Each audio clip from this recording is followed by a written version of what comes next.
Self inspired YouTube channel पर आपका स्वागत है। आज हम जानेंगे अंगुलीमाल की कथा, हिंसा से अहिंसा की ओर।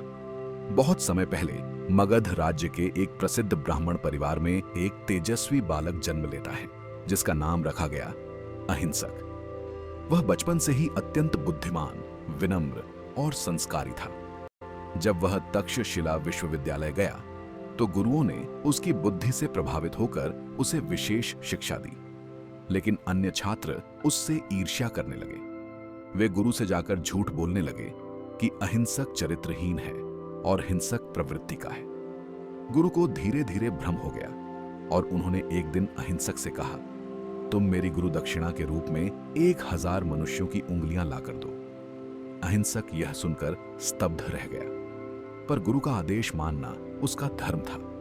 वह जंगल में जाकर डाकू बन गया और एक एक करके लोगों की उंगलियां काटकर एक माला बना ली। लोग उसे अब अंगुलीमाल यानी उंगलियों की माला पहनने वाला कहने लगे। राज्य में उसका आतंक फैल गया। कोई भी जंगल से गुजरने की हिम्मत नहीं करता था। एक दिन गौतम बुद्ध उस जंगल से गुजर रहे थे। सबने उन्हें रोका, उधर मत जाइए, अंगुलीमाल वहां है, वह किसी को नहीं छोड़ता। बुद्ध मुस्कुराए और बोले, मैं नहीं डरता। जहां हिंसा है वहां शांति को जाना ही चाहिए। जब अंगुलीमाल ने देखा कि कोई व्यक्ति बिना डरे उसकी ओर बढ़ रहा है तो वह चिल्लाया, रुक जा वरना मार दूंगा। लेकिन बुद्ध शांत भाव से चलते रहे।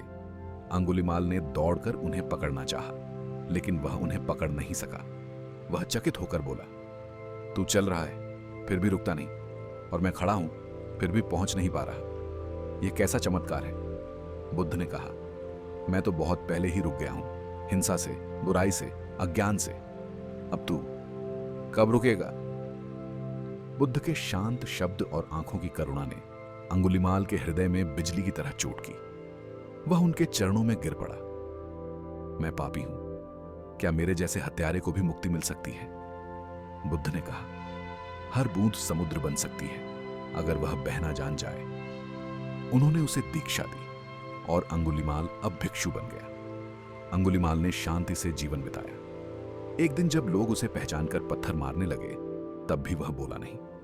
उसने कहा, यह मेरा कर्म है, मैं उसे बिना प्रतिरोध सहन करूंगा। आखिर में जब वह मरा, बुद्ध ने अपने शिष्यों से कहा, देखो, एक समय का हत्यारा आज आत्मज्ञान को प्राप्त कर चुका है। अगर यह बदल सकता है तो कोई भी बदल सकता है। इस कहानी से हमें सीख मिलती है, कोई भी व्यक्ति जन्म से बुरा नहीं होता, परिस्थितियां उसे वैसा बना देती हैं। लेकिन अगर प्रकाश दिखे तो सबसे अंधकारमय आत्मा भी उजाला बन सकती है।